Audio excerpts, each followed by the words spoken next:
Morning Uganda Extra.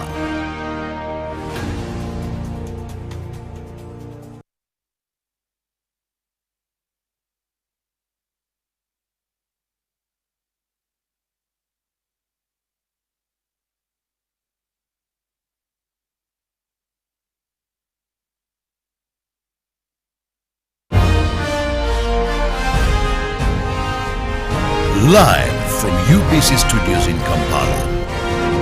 This is Good Morning Uganda Extra.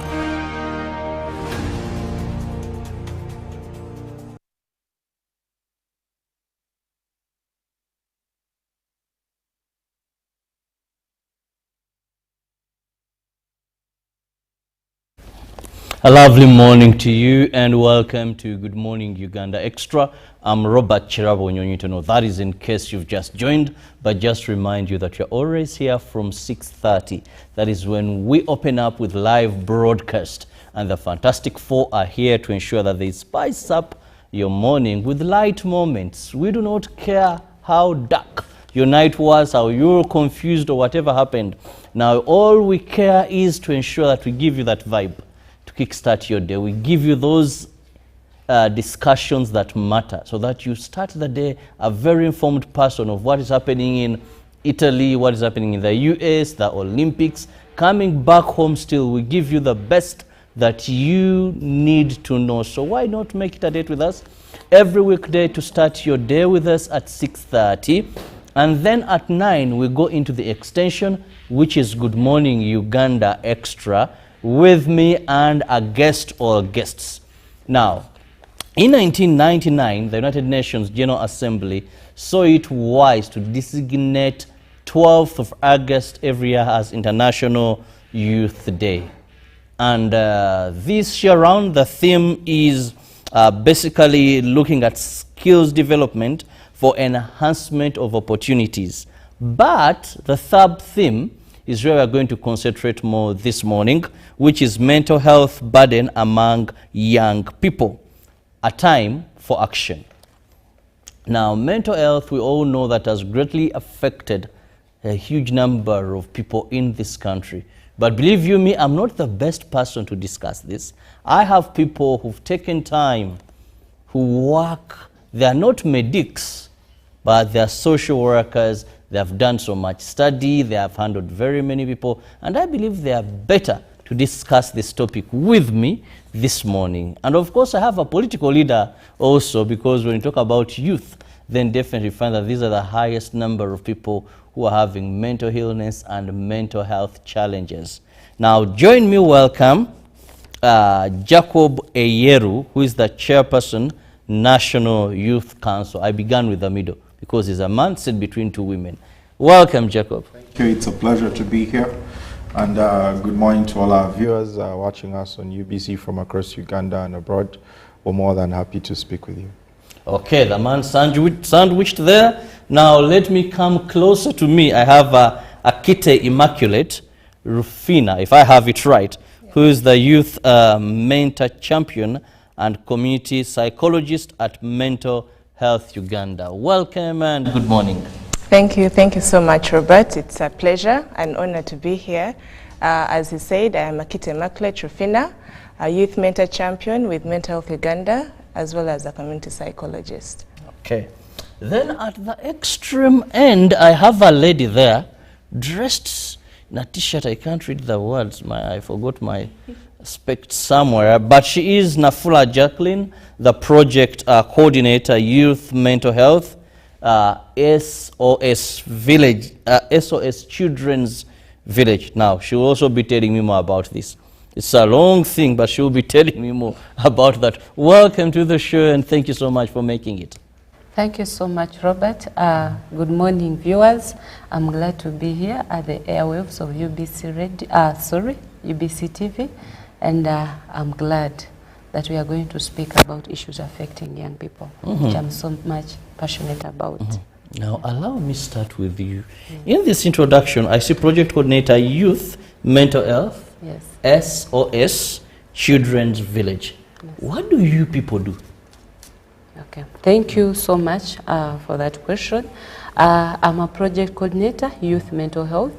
SOS Children's Villages. And what we do as SOS, first of all, SOS is an international non-governmental organization that started way back after the Second World War by a gentleman called Herman Maina, basically to provide alternative care to children who have lost parental care. So we have homes for children who have lost parental care. And we nurture them right away from childhood up to youth age. That's when they get off care and they're able to thrive in society. So regarding mental health, SOS Children's Villages and Mental Health Uganda are in a partnership which started in 2023 to implement a project codenamed Youth Mental Health. We are targeting young people 13 to 19 years in 8 schools, 4 in Wakiso district and 4 in Gulu city. And our mandate is to raise awareness about mental health among young people and also promote accessible support, psychosocial support services in schools. We work with young people themselves. We train them as peer support teams. They are called mental health champions. But also the young people work with a team of youth. We call them mentor champions, like Immaculate here. They are youth with a lived experience who use their stories, who use their experience to support fellow young people to manage their problems that they go through, especially those that affect them mentally in the schools where we operate. Thank you. Well, well explained what you do exactly. Now, we are talking about issues of the youth and celebration. I want to go to Jacob, who happens now to be more of a, on the side of understanding youth and the political thing. Let's get a background to this day, briefly. Thank you. The National Youth Council, first of all, in Uganda was formed in 1993. When the NRM government came in, it found it necessary to find a democratization that is a larger way of involving the population. And young people were brought on board, women were brought on board. Later on, a council for older persons was brought in, and then a council for persons with disability as well. But the National Youth Council and the National Women's Council came together. And they were the result of global movements to involve young people and make them central to some sort of participation. In 1998, the ministers of youth across the world held a conference in Lisbon in August of 1998, and they decided that it is important to dedicate a day to young people across the world. And that conference started from 12th to about 16th. That's about the date about. When they met that year, the next year the UN General Assembly in 1999 decided that, I think, let's endorse the position and make sure each year we recognize it. That's why it's 12th August, because the conference was on 12th August. And since 1990, year on year, the International Youth Day is celebrated on the 12th of August. In Uganda, and government has committed to celebrating this day and ensuring that it is an honest conversation between the young people and government about youth issues. And it depends on the leadership of the young people to make it a day of actual conversation on real issues, or to make it a day of just talking about what you want or what you want to praise.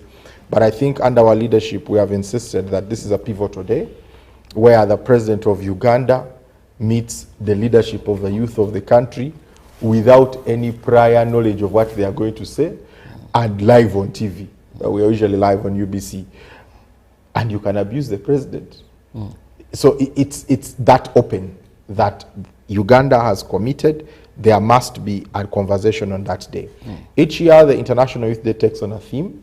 And this year, the theme is skills development for enhancement of youth opportunities. And that's the national theme. So we are hoping that with everything that's going on, with what is happening around young people, the conversations that we're going to have are going to feed into what we want to achieve in the future for the youth of Uganda. Wonderful. Well, the youth being given a platform, either they use it meaningfully or uselessly, that is then up to them. but I hope it's used for meaningful purposes. Now, we are looking at mental health. Yes. And Immaculate, help our viewer better understand when we talk about mental health, when we talk about mental illness. There was, I think it was last year, where one of the newspapers ran a report indicating that over 90% of Ugandans at least have a form of mental illness or mental disorder. So it raises a lot of dust. Now, I want to understand this. When we talk about mental illness, what are we referring to? Okay. Thank you, Robert. So let me start with mental health. Then we shall go to the definition of mental illness. So there are obviously very many definitions that we can rely on, but I'll use specifically, according to the World Health Organization, mental health is a state of well-being where an individual or a person is able to recognize or, identify their abilities. They're able to cope with the normal stresses of life. They are able to work productively and fruitfully in their work environments, and in turn contribute positively to their society. So here we see that it's a general state of well-being. You are happy with yourself, you're productive, you're able to give back not only for yourself but also to the community that you live in and that you serve. So with mental illness, because now there is a division from mental health, now we see that illness usually is not like a negative term, but it shouldn't be taken that way. Most people stigmatize people that have mental illness. So mental illness is a state whereby someone's cognition is disturbed. It is characterized by a significant disturbance in their cognition, their emotional regulation, and behavior. So in simple terms, when I say mental illness, this is a person who is having a problem and they cannot identify, the challenges they're going through. They're not able to even express their emotions because their mood is disturbed, their feelings, and in turn it's going to affect their behavior as well. So many people actually have mental illness. It varies, yes. So it varies from mild to, severe? Yeah, because it's a continuum from mild, moderate to severe. Yes. So in the mild stages, usually most individuals are able to manage whatever they're dealing with. And here we're going to find mostly stress from the day-to-day, life that we go through. That's why we say in mental health, someone is able to cope with the normal stresses of life. So there it is mild.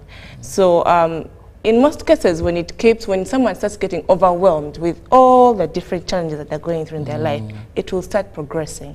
If they're not given the immediate help, or if they're not able to identify that something is going wrong somewhere.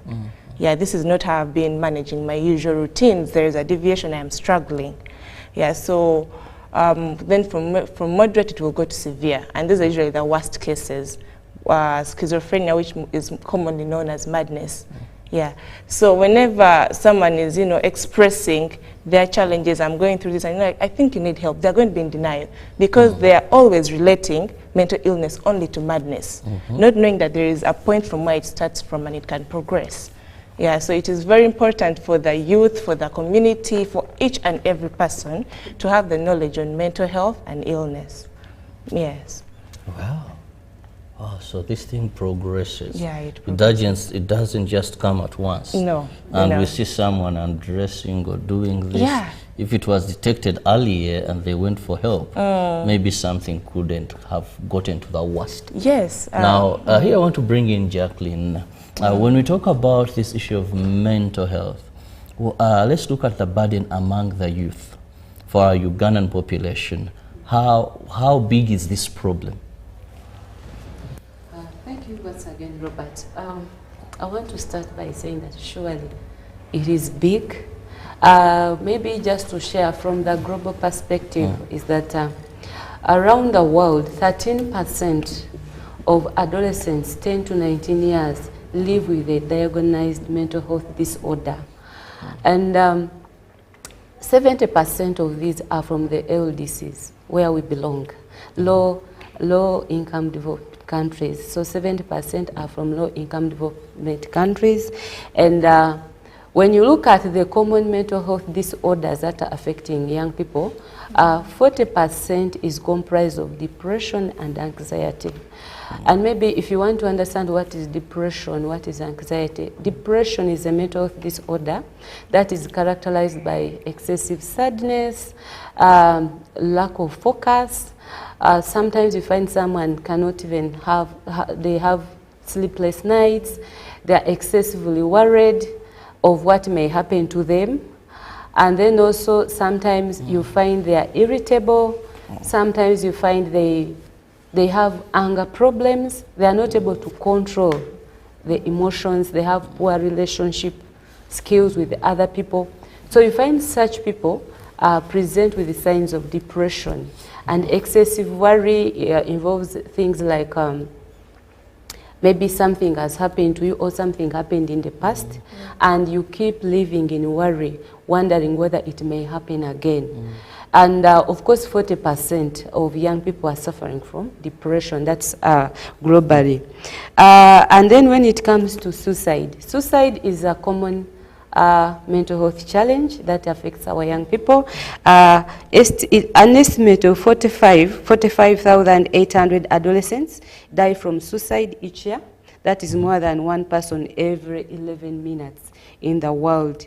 And when we are talking about suicide, there's a lot of stigma around suicide that people even don't report suicide, because like when you look at here in Uganda, suicide, when someone dies by suicide, first and foremost, the body is beaten. Yes, typical they are Kenya. stigmatized. Yes. The family is always stigmatized. Sometimes even the religious leaders don't come to bury the body. Why would so they? the stigma around suicide makes it not easy to get the actual statistics here within our country. Actually, so for us, suicide is a curse into the family. Exactly. So why report it? Someone may shun away from marrying your beautiful daughters because their father committed suicide. So you rather keep it there, and even when you die, we don't bury you in the normal way. Yeah. If you committed suicide by hanging, when we cut the rope, you fall down, we cane the body seriously, then we dig a hole there, then you're done. Yes. And not knowing that suicide is the extreme form of mental illness. So when someone moves from the good state to the mild state to the struggling state, then when they end, of course, as they are moving through these stages, they are having a number of issues they are dealing with, including suicidal thoughts. So someone eventually ends their life. You judge them thinking that what they did was wrong, but they were struggling. So that stigma that is attached to suicide makes us not to have vivid, reliable evidence of suicide, but suicide cases are very many among young people. And then I also want to say that 50% of mental health disorders start in young people before the age of 14. Yes. This is and these are statistics from World Health Organization. And I started by saying that most people who are affected are from low-income developed countries. So 50% of mental health disorders start in young people before the age of 14, and 75% by 24 years. Now, one would think these are young people. What is there to stress them? You know, before 14, you don't have rent, you don't have school fees, you're not looking for a job. You know, food is something they are looking after you. So it's not easy for an ordinary African like me, for an African person to understand that even these young children, I must take care to notice their behavior trends. Because we believe what issues do they have really? Unless it is cerebral malaria. But one would think then what would be the reason for this person to have issues? What would be the reason? Some of the reason I can give is childhood abuse. Childhood abuse, like when you look at the 2008 National Survey on violence against children, 33% of sexual abuse happens among young girls. And is it 1 in 7 boys is also sexually abused? So sexual abuse exposes young people to what? To mental health problems. And then physical abuse. We live in communities where we believe that children's inappropriate behavior can only be corrected through caning, through verbal abuse. So when you cane young people, every time they make a mistake, you're exposing them to canes. You keep them in excessive worry, you keep them in fear, you suppress them. You arouse anger and negative feelings in them. And that's why you find many young people are not able to relate well. When they have issues, you suppress them. What does a young person have to say? You tell most people keep culturally, young people are not supposed to express their views. I am happy that the chairperson has said that the young people can even come up and challenge the president. I don't want to use the word he used. They can challenge him. So that talking environment is only cultivated at a higher level. But in homes, we don't have a talking environment where young people are allowed to express their issues. When you go to schools, there's a lot of bullying. Young people are bullying each other, they are body shaming each other, and there are corporal punishments in schools. So the abuse that happens in the community, when disasters happen, young people are the most affected. They are traumatized. I started by sharing that SOS started as a result of Second World War because there were so many young people who were left homeless. They didn't have parents to take care of them.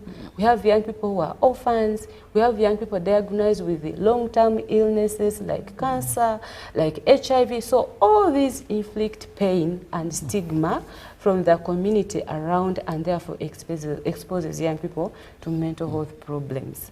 So, and I also wanted to share that some of the challenges we experience among young people, there is increased use of drug and alcohol among us young people.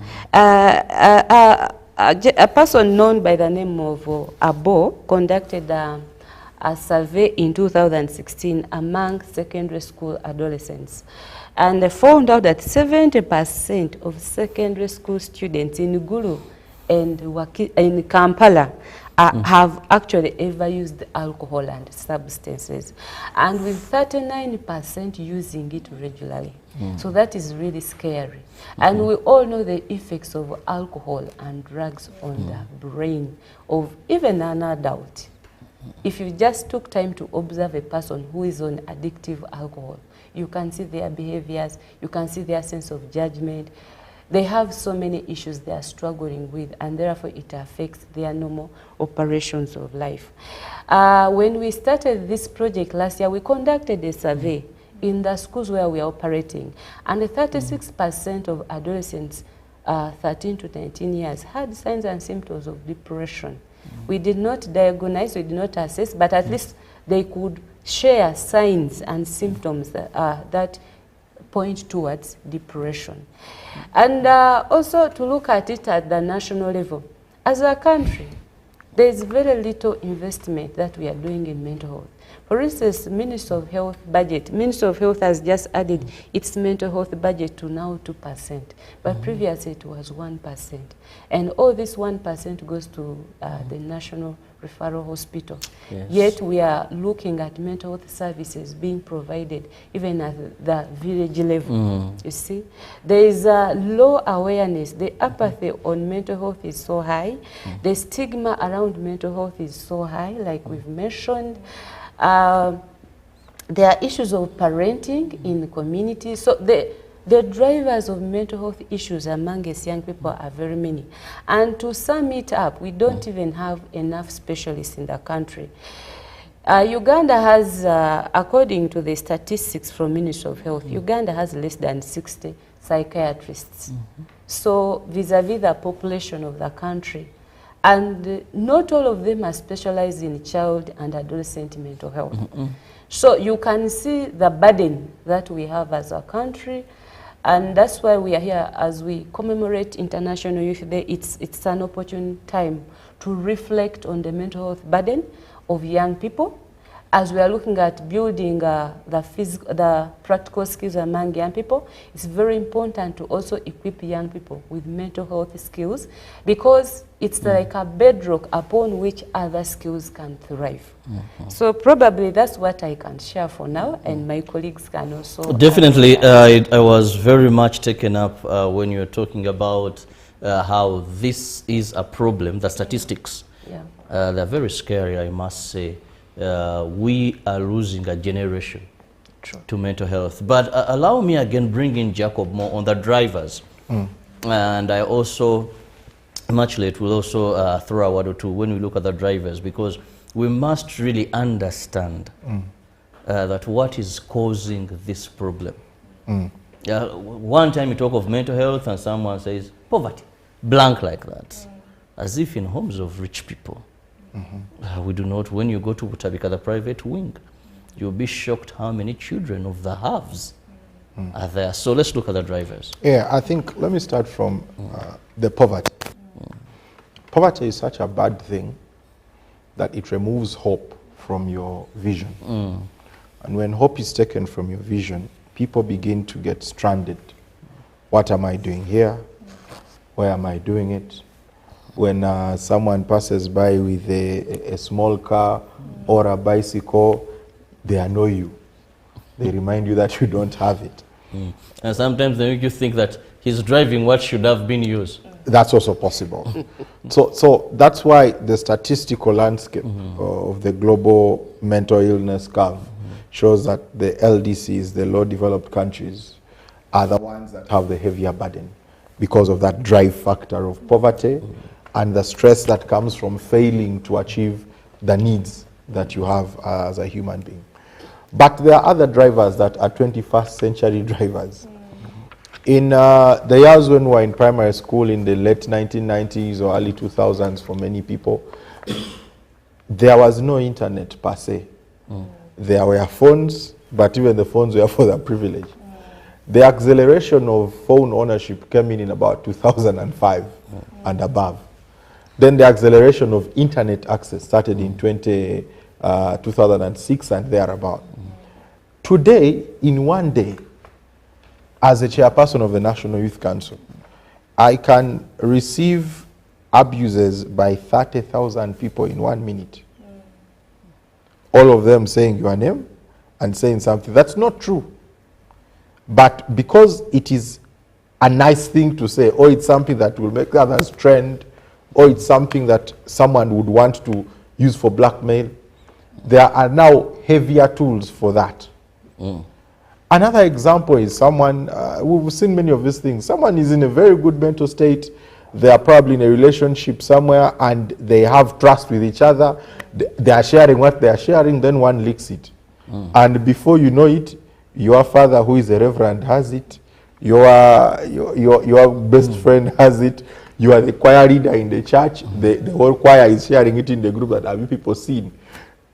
Those things that have been the acceleration of technological advances are 21st century causes, and some of those are the reasons why it can be as simple as you have an opinion but everyone does not agree with, but the way they express their disagreement and the velocity with which they do it is so fast that you're saying, are you saying I am this stupid?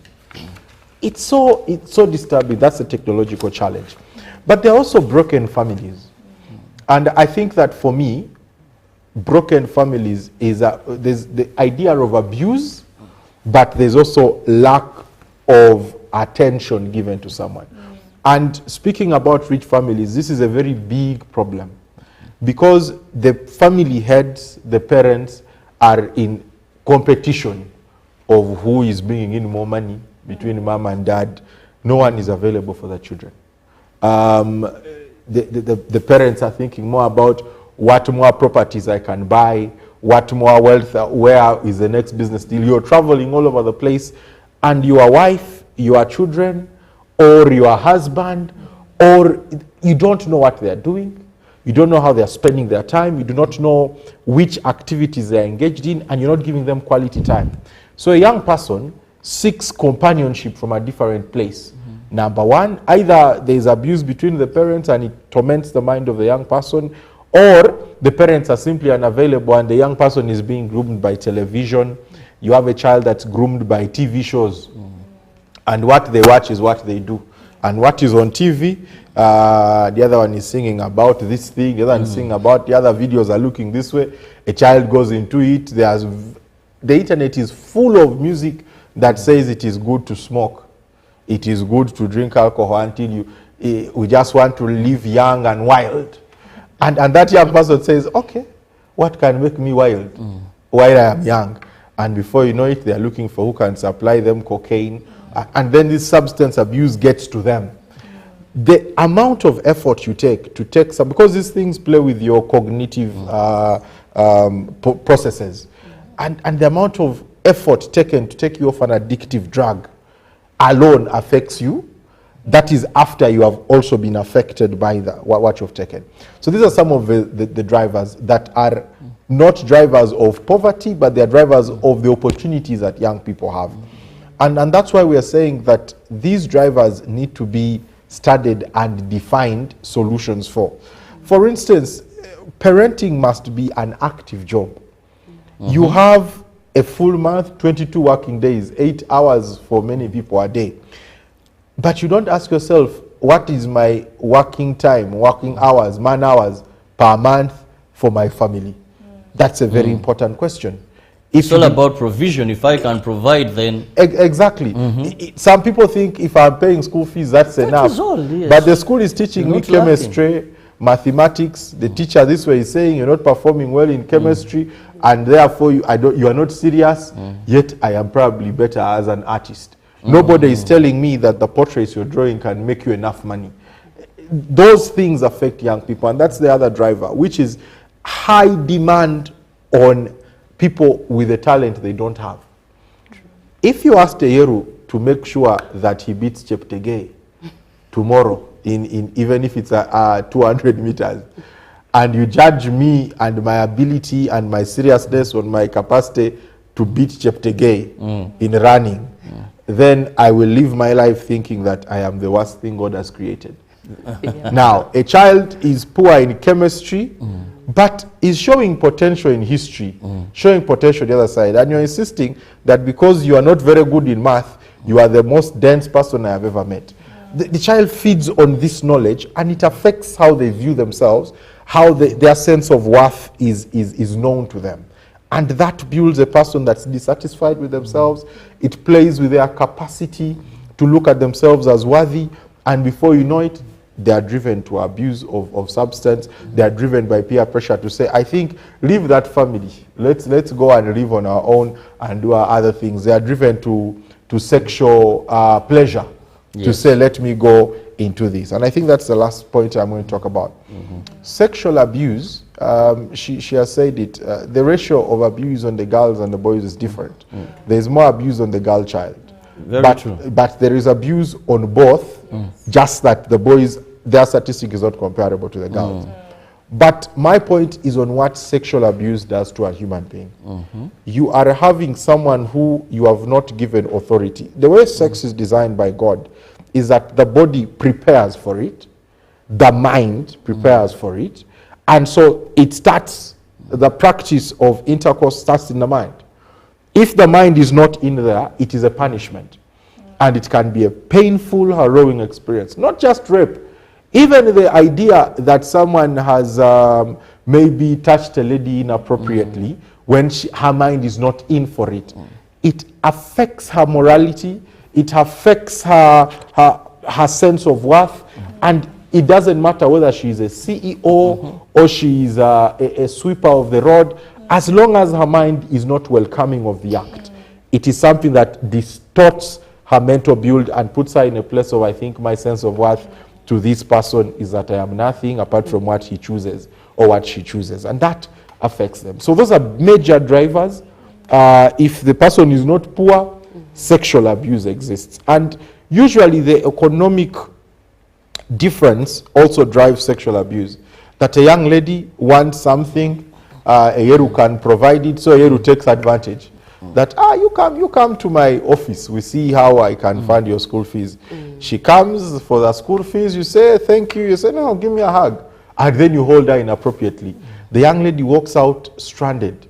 She has gotten school fees, but her mental state is now different. Yes, and then before you know it, he's saying, I can give you a job if you can give me something else. Yes. And the communication alone affects you. You can't tell your husband you need money together. You can't tell your young boyfriend. You need the job. You need the job. Well, I must say there is so much that the Chairperson Youth Council can talk about drivers to mental health. But one thing is, when we all raise and take action, we can reduce these cases, because sexual abuse, domestic violence in homes, or violence among us, these are things I believe that human-created problems, and therefore we can have human-created solutions. More so, some of them even are matters of integrity and being responsible. Now, a young man, a man in an office like me who says, if you want this, do this for me, I think that is just about one, changing their ways, being integral enough. So that is something that we have. There are problems that have solutions to. Very interesting. Now, Immaculate, we're discussing young people and mental health. But let's look at how can the young people themselves join the fight to ensure that we reduce, we may not eliminate, but we reduce. The statistics given to us by Jackie were not that friendly at all, so that we can reduce this. Reducing the mental health burden in the youth. First of all, the youth should be able to stand and fight for themselves, like Jacob said, because the youth are the voice. The youth have the ability and the capacity to engage in advocacy for themselves. You know, there are very many youth-led organizations that are starting up that they can participate in, and they better voice out their own views that they feel that would benefit them. Yeah, so that is one of the ways that they would help the mental health. And then also, one of the things that really inhibits mental health in the society, globally, nationally, even within our villages, is the stigma. Stigma is still so very much prominent in our society, in our communities, that even just mentioning someone that, you know, a month ago I had a visit to Butabika, they're going to look and they're like, how can you even go to such a place, you know? And yet it is just a hospital, it's a facility just like any other. Just like individuals need to go and seek services for these other physical ailments, malaria, it is the same with mental health and mental illnesses. So conversations surrounding mental health, mental illness should really be emphasized and spread out in the communities. People shouldn't fear to speak up whenever they're struggling with these, you know, with these challenges, because everyone gets to struggle from one point to another. It all depends on how you're able to cope. Earlier I had talked about the definitions, but I believe our viewers also need to understand what are majorly the causes of mental illness, because someone can be like, okay, they told us about mental illness, but how does it come about? So usually there are biological factors surrounding it, there are social factors, and also psychological. But usually one does not struggle just because of one factor. They are usually a combination, you know, from biological, usually have someone's genes, or you might find that there is an imbalance in their neurotransmitters and the makeup in their body, and their hormones are not acting up properly, you know. Socially, like Jackie and Jacob said, our environment greatly impacts our mental well-being. You know, a child is going to grow up, we are literally who we see and who we take up. Children learn from the environment. So if a child is going to grow up in an environment whereby the parents are drinking, they're smoking, there's a lot of violence and physical abuse, that is what they're going to imitate and grow up with. And that is where now you see that environment is very important, and parents have a great part to play as well. And psychological, here we look at personality. People have very many different personalities. You're going to find someone who is quiet, you're going to find someone who is very outgoing, and then this also makes them react to stressful situations differently, you know. So imagine someone that is very timid, they're in an environment whereby the parents are fighting, you know, and maybe it's going to affect them, they do not know now how to open up. And that is where the challenges come in. Very many people are suffering in silence because they do not have a proper social support system.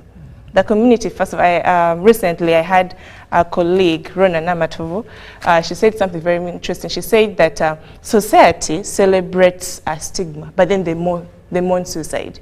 You know, they're the very ones who are going to come, they're going to judge you for being this way, acting this way. And yet tomorrow, they're the ones who are going to be like, how could she do such a thing? How could she end her life? Yet when this individual was reaching out and saying that I need help, I am not okay, you know, they're like, you can end your life, who cares? That is what people usually say. Okay. Yeah. Now, I want to quickly go to Jackie. Time seems to be flying very fast, and we want to look at the strategies of addressing mental health problems among young people in this country. Thank you once again, Robert. Yeah, there are quite a number. I'll highlight a few. Because yes, yes. First and foremost, we all need good communication skills. I think mental health, most of the mental health challenges or problems young people face are as a result of poor communication, either from they themselves or from their peers or the people around them. So we need to develop a set of communication skills, like first of all, we need to do a lot of listening, active listening to young people. We encourage parents to create talking environments at home. We need to listen with empathy. We need also to promote confidentiality. Many times when we listen to people's problems, we celebrate about them, like I said. You go and tell other people how so-and-so is struggling with a certain challenge, and therefore you break that trust.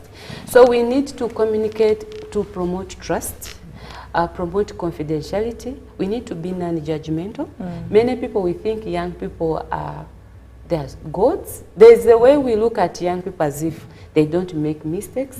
So when they make a mistake, then you are the same person who comes and judges them. So we should avoid communicating with judgment to young people. Listen with intent to understand their problem and solve the pain they are going through. Then I want to talk about an important skill that anyone can offer, and that's provision of psychological first aid. Psychological first aid is support you give to a person who is in distress. You don't need to be a professional. You need to have the good skills and good attitudes, like being empathetic. You identify a person using the signs and symptoms, and then you're able to listen to them and link them up to a place or a center where they can be able to get help. So actually, to summarize psychological first aid, it's about identification, which is looking around, getting a person who is in distress, and then be able to listen to them and be able to link them up. We have many places where you can be linked up to. And by the in terms of linking up, I want to talk about the toll-free line that is operated by Mental Health Uganda, our partner.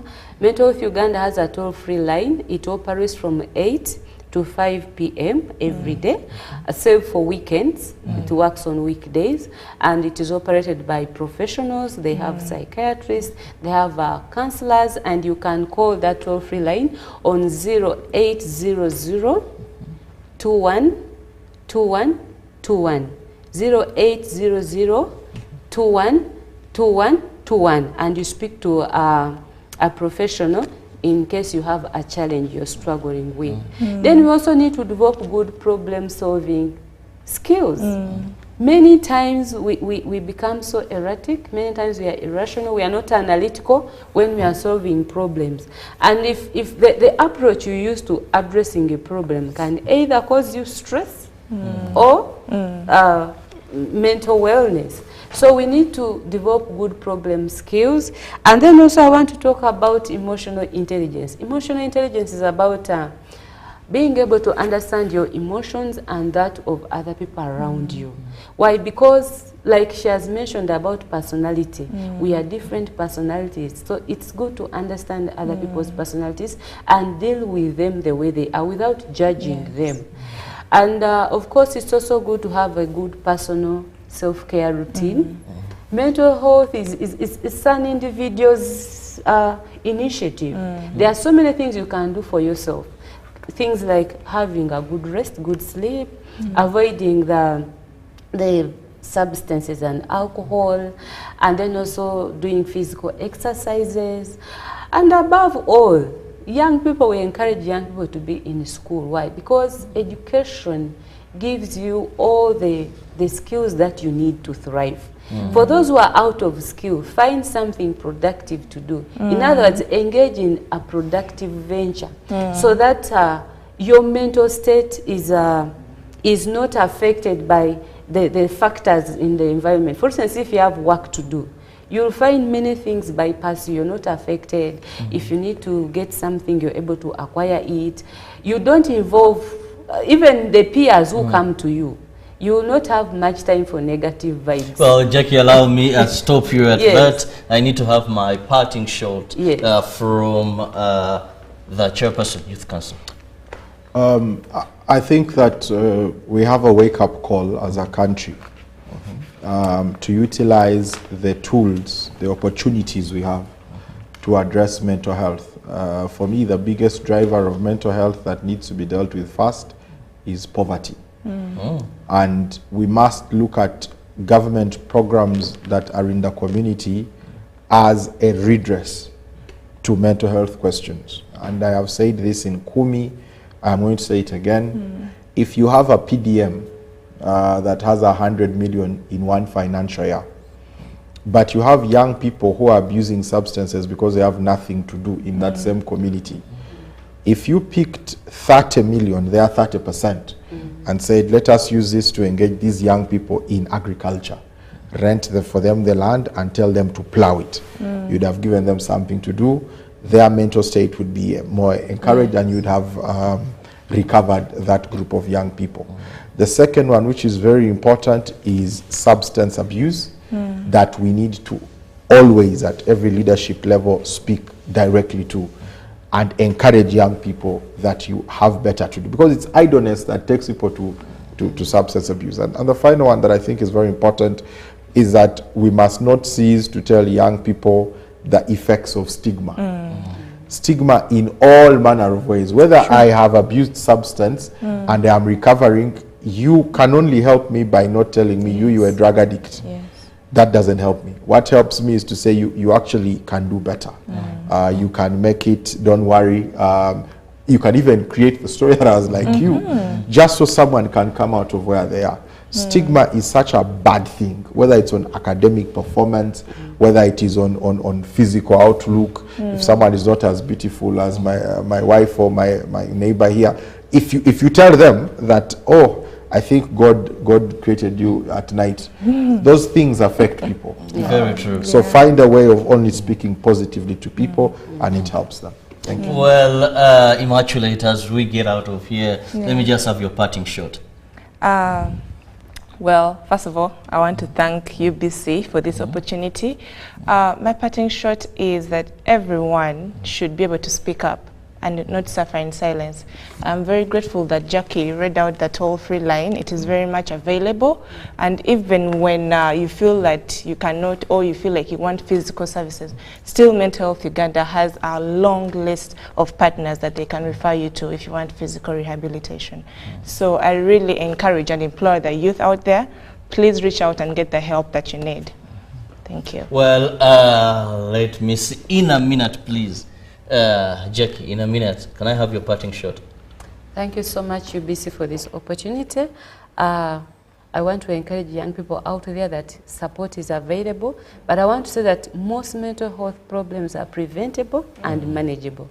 But in case you are affected, reach out for support. Thank you so much. Well, I want to thank you so much, Jackie. Thank you so much, Immaculate, and of course, the chairperson, National Youth Council, for finding time as we talk about issues of mental health amongst young people in this country. One thing is, most of these can be dealt with even without money. Let's also have that human heart. Let's look out. Let's help people. Let's support those that are going through the trying moment. Some have reached the extreme end. And I call upon government also, let's increase funding that goes towards mental health. There's one thing that always disturbs me.